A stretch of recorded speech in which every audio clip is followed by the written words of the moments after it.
merci en tout cas d'être venu à cet atelier dont l'objet est de parler d'un projet à vocation collaboration familiale dans une aventure qui est menée à l'abbaye aux Dames, dont on va vous parler dans quelques instants.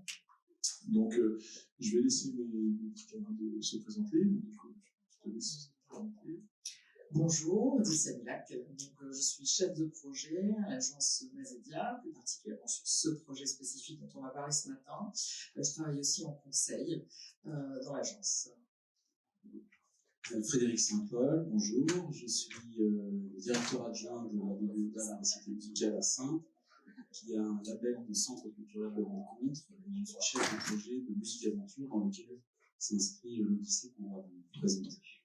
Donc l'objectif au début, c'est de constituer un petit peu de quoi on parle. Donc je pense que je te propose de détailler un petit peu l'abbaye aux Dames et puis sa programmation et puis les différentes expériences qui ont déjà eu lieu.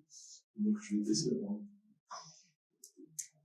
Donc oui, alors l'abbaye aux Dames de Saintes est située en Charente-Maritime. Saintes est une petite ville de 25 000 habitants, avec un bassin de population à 60 000 habitants. On est dans les terres. Et la mer la plus proche pour nous, c'est Royan. Ça peut pas identifier par tous. Ce monument aura 1000 ans en 2047. Et donc, l'histoire que l'on décrit aujourd'hui est vraiment l'histoire contemporaine des lieux et elle prend appui sur la création d'un festival. En 1972, il y a un festival qui est créé dans ce monument qui... Je crois qu'il voit le PowerPoint, il y a 2 petites secondes, autant qu'on puisse gérer la télécommande du PowerPoint.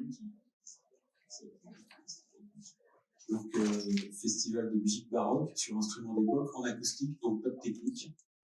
Donc, pas de souci de vidéoprojecteur. La vraie vie, quoi. La vraie vie.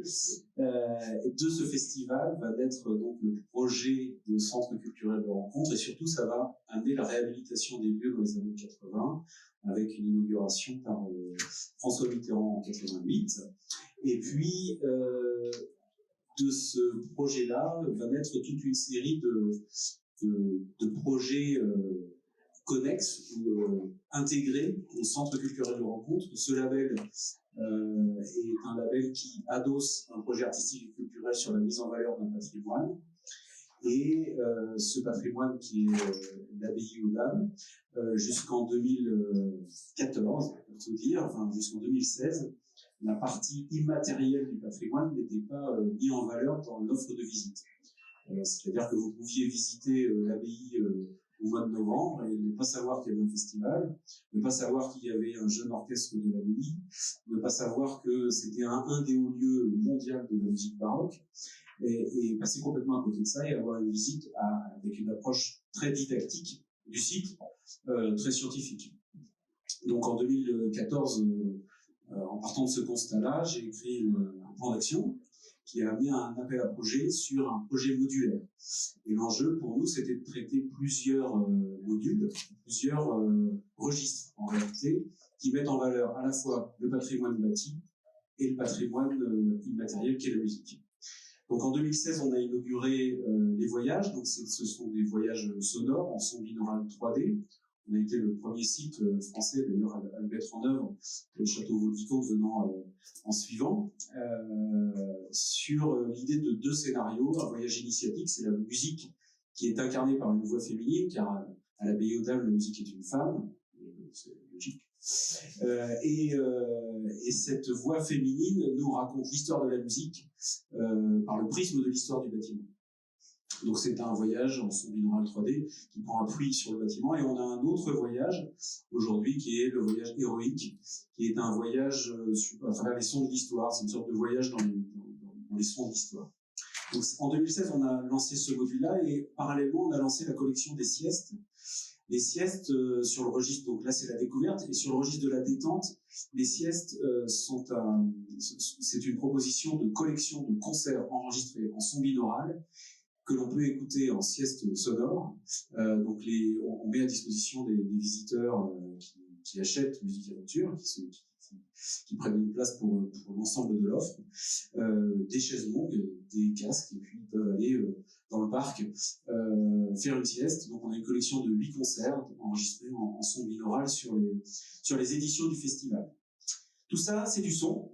La première partie, c'est du son, et le son, par définition, ça se voit pas. Et il nous fallait quelque chose de très visible pour relancer l'offre et aussi lui donner une vraie visibilité à l'extérieur. Et dès le début, on avait la notion de ludique avec le carrousel dans le projet modulaire qui nous avait été présenté au départ et sur lequel on s'était inscrit. Et donc, on a inauguré le carrousel musical. Alors, le carrousel musical, c'est ce dôme qu'on voit, qu'on va revoir en photo d'ailleurs, et qui abrite un basilic. Le basilic étant une émanation du bestiaire fantastique, un roman. Donc on l'a dompté grâce aux miroirs qui sont sur c'est le principe, hein, c'est-à-dire que si vous ne projetez pas, enfin, si vous ne montrez pas l'image au basilic, eh bien il vous fout droit. Et en plus de ça, nous on le dompte avec la musique. Donc c'est un basilic en malaka, hein, c'est une grosse bête. Les gens s'assoient sur cette grosse bête qui est jonchée d'instrumentarium numérique et peuvent improviser un morceau. Donc le logiciel qu'on a employé était un logiciel en prototype, on peut dire, qui a été réalisé par la société Blue Yeti et qui, comment dirais-je, a la particularité d'être sur une partition interactive. C'est-à-dire qu'en fait, les gens jouent, improvisent, ça tombe toujours juste. Des fois, c'est très moche, mais ça tombe toujours juste.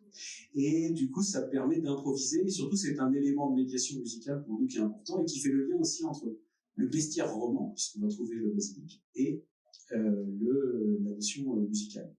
Et c'est en appui de cette histoire-là qu'on a lancé donc la partie dont on va parler maintenant, qui est l'Odyssée sur le registre du défi, sachant que toutes les expériences depuis 2016, donc les 4 premiers modules, eh bien la saison 4 de Musique Aventure se voulait collective, puisque toutes ces expériences sont des expériences individuelles. C'est quelque chose que l'on fait seul, la sieste on le fait tout seul, et le carrousel, même si on improvise avec les autres, c'est quelque chose que l'on fait seul. En revanche, pour l'Odyssée et pour ce volume 4 en fait de Musique Aventure, on souhaite aller sur le registre de l'expérience collective, en team, en tribu, en famille. Enfin, voilà pour l'Odyssée. Peut-être que c'est le moment de prendre le relais, puisque ce projet a donc été confié à Mazedia dans sa conception. On a eu plusieurs réponses, et puis moi je suis assisté par deux AMO présents ici, c'est-à-dire AG Studio, programmiste en projet de médiation culturelle et de scénographie, et aussi sur la partie technique par Bookmark, Jean Delange et Charlotte Rouleau ici. L'Odyssée, en quelques mots, donc c'est une aventure urbaine musicale. L'idée, c'est de partir à la recherche des animaux fantastiques, car notre basilic et la musique produite depuis 2018 par le carrousel musical a laissé échapper toute bestiaire roman, toute bestiaire fantastique dans la ville.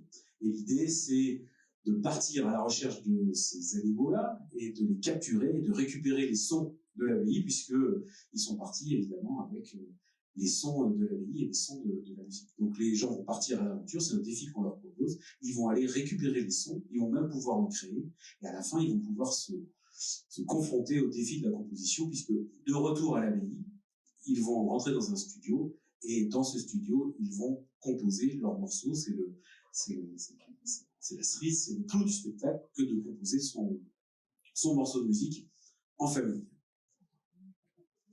Donc très rapidement, les héros que l'on choisit, alors on a choisi des petits compagnons de visite, donc ça c'est toute la conception qu'on a réalisée donc avec Mazedia et en interaction avec une écriture particulière. Alors moi je viens du théâtre initialement et je souhaite toujours qu'il y ait une forme de dramaturgie dans l'histoire que l'on raconte à nos visiteurs, et donc l'inspiration de ces petits oiseaux, c'est d'avoir des compagnons de visite, un petit peu comme Jiminy Cricket sur l'épaule, qui vous accompagne dans votre aventure et qui vous permet de vivre une aventure différente. Donc on a trois petits oiseaux, on a l'amuseur, l'enchanteresse, le champion ou la championne, peu importe, et ces oiseaux sont porteurs d'une mélodie qui personnalise le jeu.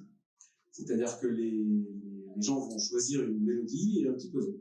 Et le parcours est différent. Alors, on passe par les mêmes étapes, c'est quasiment les mêmes jeux, d'ailleurs c'est les mêmes jeux, sauf qu'on ne raconte pas tout à fait la même histoire.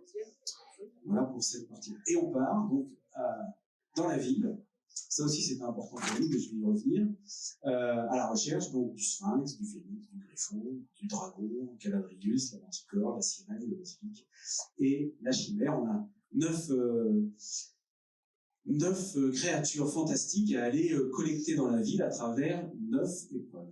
Voilà. Autre élément très important pour nous, c'était que l'abbaye aux Dames, comme beaucoup de lieux, et notamment de lieux de musique classique, on souffre aussi d'une image un peu élitiste, et aussi il y a une volonté d'ouverture de l'abbaye aujourd'hui sur la ville, et aussi l'idée que ce soit un projet qui enjambe les deux rives de la ville, parce qu'il n'y a pas que Paris qui a des inimitiés entre la rive droite et la rive gauche, il y a aussi Saintes. Et donc pour nous c'était important de faire quelque chose qui emprunte un parcours qui est sur les deux rives, et aussi de positionner notre centre culturel de rencontre comme un opérateur touristique de loisirs culturels, et là c'est là que la ligne est ténue, et qu'il faut faire attention à ne pas non plus basculer dans le parc d'attraction. Donc et pour nous c'est quelque chose qui a été très sensible dans l'écriture globale, et donc on raccroche ça toujours au projet culturel de l'abbaye. Donc les gens vont partir sur un parcours, ça fait 1,8 km, je crois, en tout, donc à travers 9 épreuves. Ils partent de l'abbaye, ils traversent le jardin public, enfin vous ne connaissez pas, mais voilà. Et puis après ils empruntent toute une série de ruelles, et ça met en valeur un certain nombre de points d'intérêt de la ville. Ce qui nous a permis aussi de positionner l'abbaye aux Dames comme un élément attractif touristique de la ville. Il y a 2 choses à Saintes à voir, c'est l'amphithéâtre gallo-romain et l'abbaye aux Dames, mais ça positionne aussi l'abbaye comme quelque chose de plus populaire, d'une certaine manière, à l'échelle de la ville et de l'attractivité touristique. Voilà, quelques chiffres clés, et puis après je vais céder la parole. Ce projet, pour nous, c'est 450 000 € d'investissement hors études. Il faut savoir qu'au regard des études et des différents modules, on est quand même sur un budget supérieur. C'est 24 mois de production, environ 15 métiers, donc ça, Odile, je vais y revenir, parce que c'était important aussi pour nous que ce soit inscrit dans la création. C'est-à-dire que c'est pas parce qu'on est dans une offre de visite qu'on s'extrait du monde culturel, on est des gens de diffusion artistique. Et donc, on est aussi à la hauteur de l'éthique, de l'esthétique de la création aussi sur ce projet. Pour nous, c'est quelque chose de très important.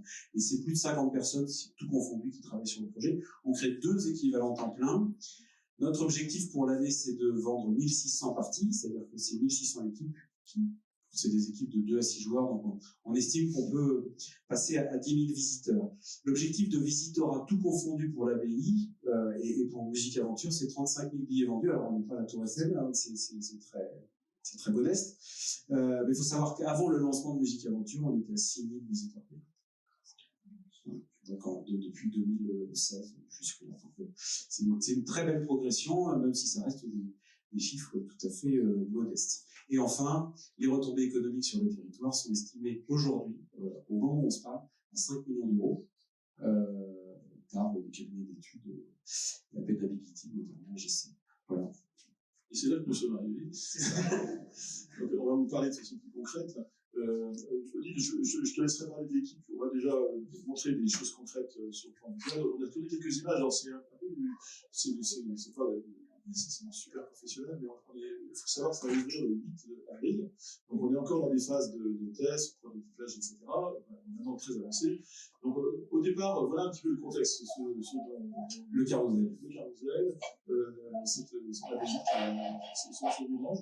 Donc on arrive dans un lieu, dans un espace, et il y a une équipe qui va se constituer. L'équipe va être équipée d'une tablette et d'un certain nombre de guides mobiles qui sont tous synchronisés. Donc l'ensemble peut dialoguer. Il y a des expériences qui peuvent se faire à plusieurs. C'est toute l'originalité de l'expérience. C'est de gérer vraiment la dimension familiale avec un leader qui a un rôle extrêmement important parce que ça va être un animateur du groupe. Donc on voit bien que ça s'incarne vraiment concrètement dans le groupe. Et puis on tous ces smartphones qui vont dialoguer. Donc il y a quand même un certain nombre d'équipements qui ont été acquis. On voit qu'il manque encore le visuel qui va plu quand on va tourner. Donc les gens ils vont évidemment avoir un petit tuto, ils vont même motiver l'équipe, essayer de rentrer un petit peu dans le jeu. Et puis ils vont partir à l'aventure, dans la ville. Et ils vont être soumis à un certain nombre de défis. Donc il y a des défis qui sont des défis assez classiques, dans lesquels il y a des questionnements, par exemple, qui vont permettre de questionner le groupe sur un certain nombre de sujets. Donc là, c'était... on voit pas très bien ce qu'il y a dans l'écran, mais je vous jure qu'on voit quand on est vraiment sur place. Donc il y a une déambulation, on a parlé d'1,8 km, c'est quand même une vraie balade, hein. C'est quand même très agréable, en plus dans des lieux qui sont assez diversifiés. Dans les expériences, il y a des expériences de réalité augmentée, donc on essaie de jouer sur des reconnaissances de lieux bâtis pour induire des éléments musicaux. Donc c'est tout un travail de muséologie qui a été fait. Odile va vous en parler à partir de l'équipe qui a travaillé là-dessus. Mais travailler sur l'image et récupérer de l'information, c'est quelque chose d'important. Là, par exemple, c'est des exemples de petits questionnements, de petites choses qui sont assez simples, dans lesquelles le groupe s'anime et permet d'avoir des réactions, ils sont questionnés, ils écoutent des sons, ils vont proposer un certain nombre de choses. Il y a des cas où on leur demande d'inscrire aussi des partitions musicales et de créer des partitions. On va vous parler en détail de toutes ces petites étapes après. Pour le moment, c'est vraiment pour vous montrer l'ambiance générale de tout ce qui se fait. Donc vous avez des choses où on peut vraiment écouter, construire, commencer à préconstruire des éléments, et des sons qui ont été préenregistrés, tout ça dans un cadre bucolique que je vous invite à visiter parce que la ville est vraiment très belle. Et donc il y a à la fois des petites ruelles, il y a des lieux qui sont plus ouverts. Là par exemple, il y a des moments où on doit enregistrer des sons, donc il faut trouver des endroits où on va pouvoir, en tapant sur un arbre, en grattant, enregistrer des éléments sonores qui vont être enregistrés pour être collectés dans sa besace de stockage. Donc là, la personne utilise la grille comme une sorte de harpe. Donc il y a vraiment des trucs, toutes les possibilités. C'est assez marrant de voir les groupes là-dessus. Dans un parc, on fait une sorte de chasse aux créatures, donc aux créatures fantastiques. Il faut trouver des créatures fantastiques et quand on les intercepte, on va obtenir des sons qui sont associés à ces créatures. Donc encore une fois, il y a 9 postures. Puis après, on revient donc on a construit un lieu, donc enfin, on a aménagé un lieu que je vous fais visiter en caméra rapide. Il y a 2 studios. On voit un tout de suite qui est un des studios qui a été mis en place, dans lequel les gens vont pouvoir arriver à la fin de leur aventure et récupérer, transférer automatiquement ce qui a été collecté pour travailler sur un véritable studio. Et je vous montrerai tout à l'heure l'interface. On vous montrera les interfaces du studio. Donc ils sont en famille, ils vont passer un petit moment dans ce studio. L'expérience dure environ 2 heures. La balade est prévue, enfin la balade de jeu urbain, on va dire. Lui c'est 2 heures et après c'est une demi-heure de montage. C'est une demi-heure de montage en collectif. Donc moi j'ai tenu dès le début, et c'était dans le DCE, qu'on puisse continuer l'expérience à la maison. C'est-à-dire qu'on collecte l'adresse mail, c'est pas uniquement pour faire de la base de données, c'est aussi pour gérer la frustration. Quand on est en famille, 5 sur un bon montage ou 6, forcément ça crée de la frustration, ça crée de l'agacement. Pourquoi tu fais comme ça, et moi j'aurais fait comme ça, etc., etc. Donc du coup, les gens vont pouvoir continuer pendant 3 mois chez eux. On leur envoie un lien et ils peuvent, chez eux, continuer à faire le montage. C'est des mêmes outils. Vous avez vu les outils du studio. Donc en gros, l'ensemble de l'expérience est constitué d'un certain nombre d'équipements qui équipent la famille en mobilité. Tout ça, c'est synchronisé. Il y a un chat, je ne l'ai pas détaillé là-dessus, mais il y a un chat qui permet de rester en contact avec l'équipe. Odile va revenir dessus pour en permanence avoir du support. Donc tout est connecté au réseau, donc on est capable de dialoguer si on a une difficulté avec quelqu'un qui est resté à l'abbaye et qui peut continuer de conseiller les gens qui sont dans l'aventure. Et puis Odile va vous détailler à la fois quelle équipe on a constituée pour faire ça, puis concrètement ce qui se passe dans les écrans et comment ça se passe dans les différentes postures. Alors, juste pour commencer, on parlait d'équipe, et c'est vrai qu'on a été nombreux à travailler sur ce projet, parce que d'abord, ça requiert des compétences très variées. On parle de musique, nous, on est des techniciens, et donc il fallait faire ce rapport entre le sujet et les sachants dans lequel on vient s'installer. Et donc, on a travaillé avec une musicologue, Irina Prieto, Modella, qui nous a accompagnés sur ce sujet, et les équipes de l'abbaye, les musiciens, parce qu'il y a un conservatoire aussi là-bas, les gens qui s'occupent de la programmation. Donc, il y a eu des échanges vraiment assez forts sur ce sujet-là, pour que le thème principal, qui est le sujet musical, soit aussi quelque chose qui ait un niveau suffisant. Donc, en composition IRINA, on est accompagné aussi par des ingénieurs du son, particulièrement ici présent Cyril Carillon, voilà, qui nous a accompagnés sur les éléments techniques et plus particulièrement, par exemple, sur la conception du studio, qui est un élément important parce qu'en fait, ce programme, comme le disait Frédéric tout à l'heure, c'est viser le grand public. Le grand public, on est musicien ou on ne l'est pas. Et donc, c'est comment aussi on met à disposition dans un groupe, avec des niveaux, avec des âges différents, avec des compétences différentes, un produit qui va pouvoir répondre à l'ensemble de ces attentes. Donc c'est toute la difficulté, hein, c'est souvent de faire simple, au moment où parfois on peut trouver des choses compliquées, comprendre une notion musicale, etc. Donc, tout à l'heure, je vais vous montrer un petit peu quelques interfaces qui ont été vraiment des sujets de réflexion avec l'ensemble de l'équipe pour déterminer un contenu qui puisse vraiment être adapté en dehors des solutions techniques, parce que je pense que c'est le premier sujet, c'est ça. Après, il faut que ça fonctionne sur les éléments techniques. Voilà, c'est le deuxième sujet. On a eu aussi un rédacteur, puisque on disait tout à l'heure, Frédéric particulièrement qui vient du théâtre, et je pense que ça a son importance, parce que la dramaturgie, voilà, l'histoire qu'on va raconter, comment on la raconte, comment les petits personnages qui nous accompagnent, est-ce qu'ils ont une voix différente en termes d'écriture, voilà, comment ils peuvent nous accompagner, et qu'on puisse considérer aussi que cela fasse partie d'une rejouabilité, c'est-à-dire que je puisse venir à la vie une fois, et puis j'ai passé un super moment, mais j'ai pas forcément envie de refaire le même morceau, donc je vais pouvoir choisir un autre compagnon qui me donnera une autre sensibilité sur ce sujet. Donc ça, c'était important, et donc on avait un concepteur-rédacteur aussi sur cette partie. Et puis ensuite, c'est toute la partie technique, et là, on est vraiment dans le registre de Mazedia, avec son équipe de développement, ses outils aussi, puisqu'on s'est appuyé sur des outils comme Wizit, avec lequel on a travaillé sur les contenus, mais aussi sur le Wizit Planner, c'est-à-dire qui gère la planification de sessions, puisque c'est effectivement, je vais vendre un produit avec des heures différentes, mais c'est comment je gère l'ensemble de ce planning, donc avec des outils qui fonctionnent en dynamique sur cette partie-là, et puis ensuite comment je développe l'ensemble de l'application. Donc là, je vais rentrer un petit peu dans l'expérience. Je suis restée longtemps sur l'arrivée, il faut se mettre en jambes. Voilà. Donc, quelle expérience vivent les publics à l'abbaye aux Dames? Et ça commence le 8 avril. N'oublie pas les dates.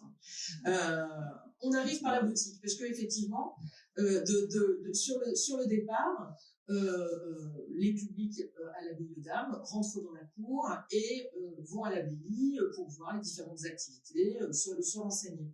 Donc l'idée a été aussi, non pas d'être que sur une scénographie dans les studios et les appartements, mais de penser aussi un parcours complet qui était vu avec la partie AMO, et de se dire on peut commencer par la boutique pour qu'effectivement on puisse et donner de l'information, mais aussi diriger les différents publics en disant voilà, c'est vous arrivez, votre session est à telle heure, bienvenue. Et donc on a une animation aussi qui nous met un peu dans l'ambiance, et pour ceux qui ne connaîtraient pas l'activité, qui les met au courant, en leur donnant aussi des informations sur les sessions qui peuvent être disponibles, par exemple l'après-midi pour jouer. On peut y trouver une documentation physique sur le parcours musical. On peut y prendre sa livrée avant d'embarquer pour l'aventure, un petit sac à dos, des passes d'entrée. Ouais, alors ça, pour moi, c'est un truc important, c'est-à-dire que dès le début, dès l'entrée sur site, excuse-moi, je t'interromps, on va remettre un pactage d'aventuriers aux gens. On va leur donner un sac à dos, il y aura des gobelets, de l'eau, des gâteaux, et dès le début, en fait, on les met en condition, on part à l'aventure, et donc cette dimension-là de la livrée. Alors, initialement, on voulait déshabiller les gens, mais le Covid nous a franchement freiné sur les problématiques de vêtements, de sueurs, de trucs à récupérer, enfin bref. Donc, du coup, on a décidé que ce serait plutôt des goodies, et on a mis en place des partenariats avec des producteurs locaux et des boîtes locales qui nous fournissent en fait ces éléments-là qui vont être donnés aux gens, et tout en réutilisable, que des choses évidemment éco-responsables. Juste ça. J'ai déjà parlé de l'écran d'embarquement. Voilà, j'ai un petit type SNCF. Genre, votre train d'embarquement pour l'aventure est à telle heure. Quand ça fonctionne, on est toujours à l'heure. Donc ensuite, on s'est préparé pour l'aventure et on arrive aux appartements.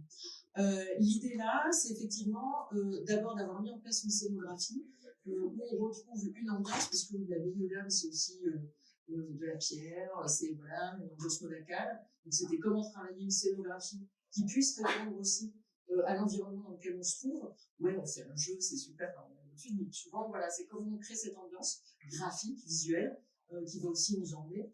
Donc ça, c'était important. Et on retrouve des écrans d'embarquement parce que, en termes de joueurs, je vais arriver, mais je vais être sûre de voir à laquelle j'arrive. Et puis surtout, je vais avoir ma session studio. J'ai 2 heures pour faire le parcours. Donc c'est à quelle heure j'ai rendez-vous pour le studio ensuite. Et on remet le matériel, donc ça Vincent en a partie. Donc l'idée du choix de ce matériel, on l'a fait parce que d'abord la création d'une équipe, pas juste un seul matériel mais plusieurs, qui permet des interactions différentes, et puis qui permet aussi parfois d'impliquer les gens de manière différente. Parfois on va juste travailler par exemple avec la tablette du meneur de jeu, histoire qu'on ait une vraie conversation avec les enfants, les grands-parents, les parents dans le jeu, et se regrouper autour. C'est-à-dire qu'on n'est pas juste figé sur un écran. Et pour nous qui venons du digital, c'est assez important de pouvoir le signifier, de travailler de cette manière-là, et donc de pouvoir solliciter à des instants différents ces éléments. Voilà, animation, narration, l'aventure urbaine, on en a parlé tout à l'heure, donc avec un parcours sur le terrain, l'application embarquée avec 10 points de rendez-vous, et puis dans la partie studio, effectivement, un tutoriel d'adaptation, l'expérience du studio lui-même, une conclusion et l'après-studio, on en a parlé tout à l'heure, qu'on retrouve en ligne et qu'on peut partager pendant 3 mois sur cette partie. Donc, je ne vais pas revenir sur le matériel qu'on a évoqué. Et là, je vais peut-être rentrer juste dans l'évocation de certains jeux. Parce qu'on va faire la totalité du tour, je suis trop bavarde. Vous pouvez, quand vous voulez, voilà, vous rajouter des choses. Donc l'idée, le top départ, c'est je me suis embarquée avec mon équipe et je commence mon jeu. On est sur une interface graphique qui est assez simple. L'idée, c'est pas de compliquer les choses, mais plutôt de faciliter la vie de publics variés, différents, d'âges différents et de connaissances aussi différentes sur le support. Et de les emmener dans notre aventure en racontant les personnages, en permettant de choisir. On a des écrans qui vont nous aider à nous diriger, parce que ce qu'il faut savoir, c'est que la mise en place de la médiation dans cette histoire, elle ne va pas vous accompagner sur le terrain. Donc, ce qui vous accompagne sur le terrain, c'est l'outil qu'on vous met à disposition.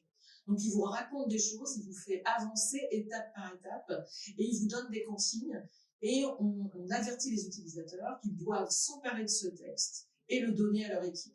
Et ça crée une vraie interaction, et qui peuvent changer de rôle aussi. C'est-à-dire que c'est pas toujours le même, qui peut être le meneur de jeu. Ils peuvent se passer ce rôle dans l'équipe.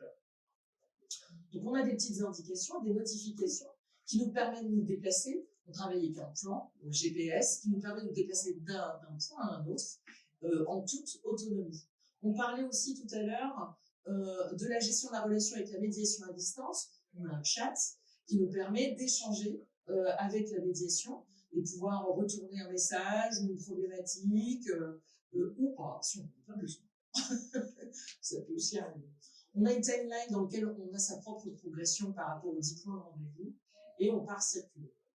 On a une gestion du temps. Attention, la capture n'est pas la bonne pour la gestion du temps, mais qui indique le temps qui nous reste sur le terrain et avec des notifications. Il y a un certain. Voilà. Et puis, sur chaque point de rencontre, on va avoir, lié à la dramaturgie et à la narration, la rencontre avec les créatures fantastiques qui nous permettent d'envisager une notion musicale simple, c'est-à-dire que dans les textes qu'on a pu poser et qu'on a retravaillé, on n'est pas forcément sur les derniers écrans, mais l'idée c'était d'avoir des choses simples qui nous permettent d'aborder des sujets parfois un peu plus complexes. Et d'avoir notre petit camarade et compagnon de jeu qui, lui, nous accompagne et qui nous permet de réaliser des jeux. Donc, comme vous pouvez le voir, on a des interfaces qui sont des interfaces graphiques avec des codes qui sont compréhensibles partout sur la lecture d'un son, sur l'écoute ou sur l'enregistrement. Donc là, c'est un jeu de reproduction, par exemple, de la mélodie qui nous accompagne dans le jeu. Et l'idée, c'est que le groupe chante ensemble. Donc là, les téléphones, par exemple, ne sont pas sollicités. On va tous être autour de la tablette pour participer à ce jeu. On gagne sur chaque session un score et on vous propose d'aller au prochain défi. Je vais le faire défiler un petit peu. Donc voilà, avec des indications quand on se déplace sur le plan d'arrivée. À chaque fois, une mise en défi et des conseils qui nous permettent ensuite de pouvoir réaliser les jeux. Là, on voit en vis-à-vis le fait que ce jeu, par exemple, de chasse au son, qui sont des sons concrets, de tout ce qu'on peut en termes d'inspiration, parce que je pense que dans ce jeu de l'Odyssée, le thème de l'inspiration est quelque chose d'important, c'est-à-dire de laisser aussi au public la possibilité d'écouter, de restituer, de s'inspirer du son de l'eau, d'un oiseau, ou quelqu'un qui chante au loin, enfin peu importe, et pouvoir enregistrer des choses. Donc là, c'est tout, par exemple, les devices qui sont concernés, autant le meneur de jeu que ceux qui ont les téléphones. Donc on leur dit, allez-y, partez, consigne, allez chasser du son, et ils peuvent enregistrer donc 3 sons chacun, qui sont des sons qui remonteront dans l'interface du studio au final. Donc on quitte des zones de jeu, on est à nouveau sollicité. Alors ça, c'est la progression à l'intérieur même du parcours. Voilà. On a un jeu qui nous permet de gagner des lignes de base, et là, qui a été conçu avec Irina, parce que c'était assez intéressant d'être pas que dans la musique baroque, par exemple, mais de pouvoir décaler aussi certains éléments en termes de musique représentée par la vie et de les faire un petit peu dériver, de pouvoir un peu aller vers des choses plus contemporaines. Et donc là, ce jeu nous permet de faire du beatbox. Donc on a un exemple qu'on écoute, assez simple, parce que moi, par exemple, je suis pas la reine du beatbox, mais je me suis beaucoup amusée avec ce jeu et les tests qu'on a fait ont bien fonctionné. Voilà, on n'est pas tous des cadors en musique, mais ça permet de s'amuser. Et là, pour le coup, en groupe, on a une vraie interaction qui permet voilà, de faire des choses, de recommencer, de refaire des exemples, de se réécouter. Et il y a toujours quelque chose lié à la musique, dans l'écoute de soi, quand on enregistre quelque chose, qui crée aussi une vraie interaction dans le groupe. Donc voilà, sur la conception et les interfaces.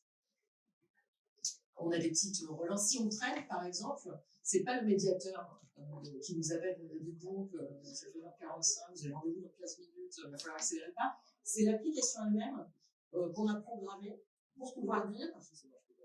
Non, mais si ça marche pas pareil. Parce que moi, je vais passer vite. Ça, ouais. J'ai pas l'heure. En plus, d'habitude, je me mets un timer. Vous pouvez prier quand je finis.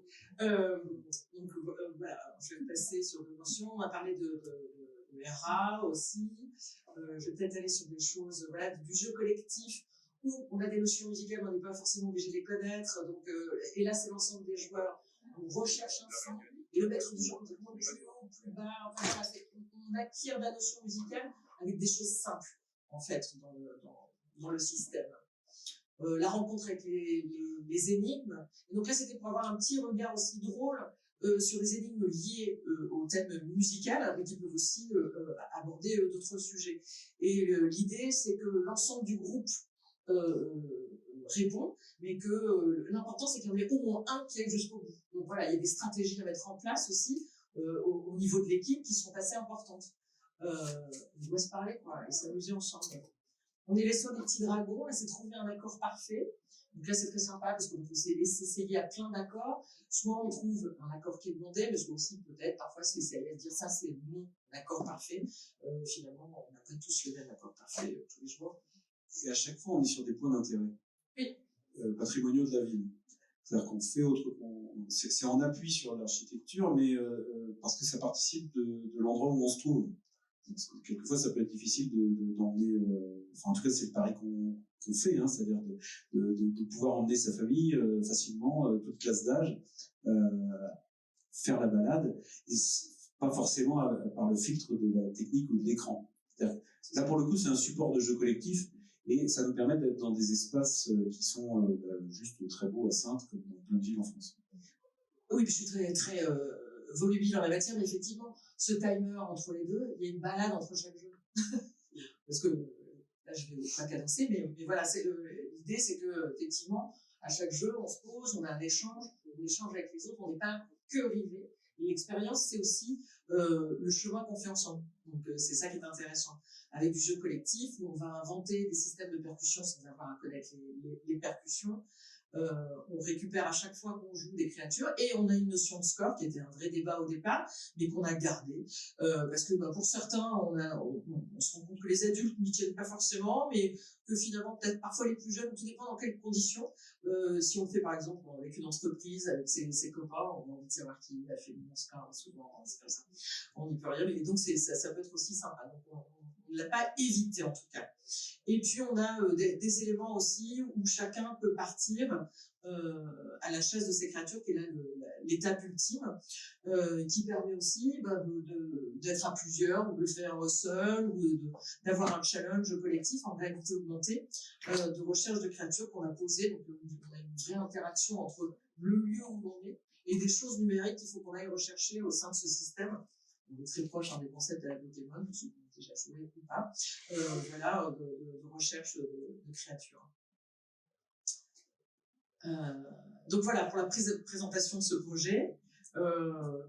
Alors, je n'ai pas l'écran studio, désolé. On les a vus tout à l'heure, le studio dans le film. Donc le challenge du studio était important parce qu'il y a quand même une prise en main nécessaire en quelques secondes, minutes. Donc on n'a pas de tutoriaux possible dans l'échelle. Donc tout ça sur des fonctionnalités qui peuvent être potentiellement sophistiquées. Donc il y avait un travail qui a été fait. Cyril nous a pas mal aidé pour comprendre quel était le travail de studio. C'est vraiment le clou. C'est-à-dire qu'il ne faut pas que ce soit déceptif, ce studio. Et là, je dois dire que je suis très satisfait parce que l'expérience, elle est riche. Elle ne manque pas de vocabulaire et elle est simple d'appréhension. C'est-à-dire qu'on a une bibliothèque de sons qui est tout à fait conséquente, donc avec un alphabet, on va dire, de composition possible, qui est tout à fait conséquent. Et en même temps, la rythmique et le travail fait par Irina nous permet d'avoir des blocs, en fait. C'est comme des carrés qui s'additionnent et on peut faire autant de couches que l'on souhaite. C'est-à-dire qu'on peut être sur des compositions relativement complexes. C'est-à-dire que je pense que certains musiciens peuvent s'y retrouver complètement. Et en même temps, sans prérequis musical, on est en capacité de produire quelque chose. On a même la possibilité, si on manque totalement d'inspiration, ce qui, à mon avis, risque de peu servir, de pouvoir créer quand même une base et puis après rajouter des éléments. Et ce qui est vraiment super, c'est que la personnalisation de la composition, c'est principalement ce qu'on appelle les sons concrets, c'est-à-dire c'est des sons enregistrés dans la ville, la mobilette, le grain de sable, la feuille qu'on brosse, enfin bref. Tous ces petits éléments, et les chants, le human beatbox, etc., qui vont faire que la personnalisation du morceau va être tout à fait chouette, quoi, assez jouissive. Même quand on n'est pas compositeur. Surtout quand on n'est pas compositeur, c'est ça. Surtout quand on est. Et ce qui est important aussi, c'est que dans une famille, il y a des niveaux prérequis qui ne peuvent pas être supportés par n'importe quel gamin qui est très jeune. Et il faut absolument que toute la famille s'y retrouve, quoi. Donc finalement, il y a des choses très ludiques, un peu chasse aux Pokémon, et des choses plus composition, etc., qui peuvent être vraiment partagées dans la famille. Et c'était vraiment la réflexion. C'est là-dessus que ça nous changeait beaucoup des modèles de jeux qu'on faisait, jeux mobiles, quoi. On a fait beaucoup de jeux mobiles dans lesquels on a une verticalité de niveau, et une verticalité éditoriale et fonctionnelle. Et là, on est obligé de jouer sur quelque chose qui est vraiment à 3 dimensions. Comment à l'intérieur de la famille on va se distribuer l'activité et créer cette motivation où tout le monde s'y retrouve et tout le monde a envie d'avancer. Et ça, c'est un vrai challenge dans ces problèmes collaboratifs, disons, d'expérience en itinérance comme ça. Et je voulais juste ajouter justement à ce sujet que dans l'équipe initiale, on a travaillé avec une game designer qui s'appelle Thaïs Arias, qui a l'habitude de ça, et qu'on a apporté une attention très particulière aux différents niveaux justement d'implication des équipes et d'implication des niveaux et de concentration sur l'ensemble de ces jeux. Et ça, je pense que ça a été un travail aussi vraiment important en début de projet, en liaison avec le thème musical, c'est-à-dire faire fonctionner l'ensemble de ces sujets pour que la dynamique de groupe existe. Je n'ai pas l'heure du tout, donc moi je me laisse complètement aller. Je pense qu'il nous reste 5-10 minutes pour pouvoir répondre à vos questions. Et je pense qu'on a fait à peu près le tour de la présentation et on est à l'écoute de vos questions. Je ne sais pas si quelqu'un va pouvoir passer le micro, qui veut poser la première question. Il y a quelqu'un ici. Déjà bravo, parce que ça a l'air formidable, ça donne envie d'y aller. Petite question sur les appareils utilisés. Aviez-vous réfléchi à une possibilité d'aller directement sur les mobiles des familles ou est-ce qu'il y avait un frein de départ par rapport à ça pour éviter l'utilisation d'appareils? Alors, il y a d'abord, comme on veut que tout le monde dans la famille puisse agir, il faudrait que tout le monde ait un téléphone, ce qui est quand même pas évident, même si ça, avec les ados, tout ça, ça se génère. Et il y avait des problématiques techniques qui font quand même qu'on a besoin quand même d'avoir une certaine maîtrise de l'environnement technique dans lequel on habite, puisque on connecte les appareils les uns aux autres, il y en a un qui est connecté au réseau avec le chat qui est initié, etc. Donc il y avait un certain nombre de contraintes qui faisaient que ça excluait un petit peu ça. Il y avait aussi dans le cahier des charges dès le départ une volonté quand même d'avoir quelque chose de très packagé, avec des choses qu'on vivrait comme une aventure dans laquelle des gens avaient une perception d'une valeur, en fait, finalement, c'est ce qu'on a déduit, en fait. En tout cas, c'était évident et c'était le dossier de consultation le contenait. On ne s'appuyait pas sur le matériel du particulier, quoi. Ça c'était sûr. Et puis aussi, ça nécessite des prérequis techniques, c'est ce que tu viens de dire, qui était impossible à lever, il n'y avait pas de masse. Donc on y a réfléchi et puis on a très vite dit que c'était pas possible. Y compris pour le thème musical, quand on fait des enregistrements, ça nous permet aussi d'avoir des niveaux qui sont identiques puisqu'on est sur les mêmes matériels. Donc quand on récupère la sonothèque pour les thèmes studio, on maîtrise ces niveaux-là, ce qui serait pas possible si on avait des matériels différents. Est-ce que quelqu'un a une question que je dispose? Moi, je vais oui. vous devez appeler. Je ne sais pas, je suis arrivé en retard, mais est-ce qu'il y a, vous avez parlé des conditions tarifaires, des coûts d'investissement, du nombre de matériel mis à dispo? On a répondu partiellement à cette question. Donc, l'investissement, c'est 450 000 € hors études. Il faut savoir que ça s'inscrit dans un projet modulaire, donc c'est difficile pour moi de séquencer la partie études spécifique sur ce projet-là. Donc c'est 450 000 € d'investissement. Et après le tarif, alors on a fait tout un travail de benchmark parce qu'on se situe à la fois dans l'approche culturelle mais aussi de loisirs, et donc on a fait tout un travail pour voir quels étaient les critères en fait de tarification. Donc on est allé voir combien ça coûtait une heure de karting par exemple. Ça coûte très très cher, c'est plus cher. C'est plus cher. Les escape games, combien coûte un escape game, comment c'est tarifé, est-ce que c'est à l'approche de la partie ou est-ce que c'est à l'approche de l'individuel, et puis en même temps on est sur quelque chose de relativement physique, c'est-à-dire qu'enfin les gens partent pour 1,8 km de marche, donc il y a quand même et puis il y a la chasse au son où les gamins courent, etc. Enfin la chasse aux créatures, tout ça pour arriver aussi à une sorte de mix de cotes mal taillé et en même temps qui nous paraît juste, parce qu'on est aussi un centre culturel de rencontre qui a des financements publics, donc comment on gère ça pour arriver à un tarif moyen de la partie de 60 €, qui est tarifé, on vend la partie à 60, et après, si vous êtes 6 joueurs, c'est 10 € par personne, si vous êtes 4 joueurs, c'est 15, et puis si vous êtes 3 joueurs, c'est 20, et de toute façon, 2 joueurs, c'est 30, mais on imagine que c'est quelque chose qui ne se fera pas à deux, de manière très marginale. Voilà comment on a fait cette approche-là, et après on a fait un travail d'exploitation, ce qui fait que on a déterminé nos charges d'exploitation entre le pactage qui va être donné aux gens et aussi la partie locative du matériel embarqué, puisque on a souhaité qu'on soit en leasing sur cette partie-là pour éviter d'avoir des problématiques de matériel d'obsolescence, du matériel qui arrive à HS au bout de 3 ans et qu'on soit de nouveau dans une problématique d'investissement.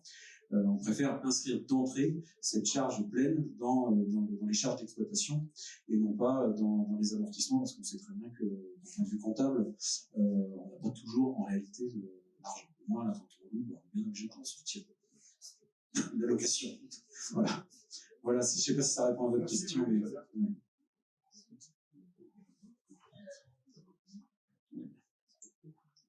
Je voulais savoir si le jeu était disponible dans d'autres langues que le français. Oui, il sera disponible dans 1 mois. Enfin, on n'a pas fixé les délais, mais en anglais avant l'été. J'aime bien ce numéro. Je vais aborder un point sensible. Mais il sera disponible avant l'été en anglais et français.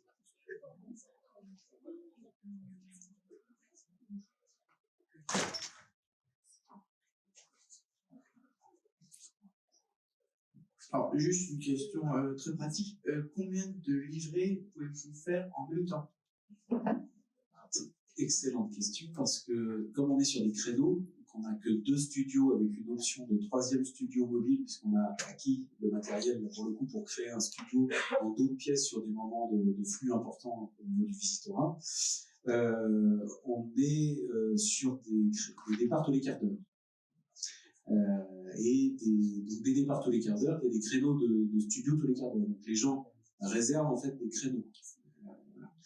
Et donc en simultané, par rapport à notre médiateur, si je me souviens bien, il gère 8 groupes en même temps.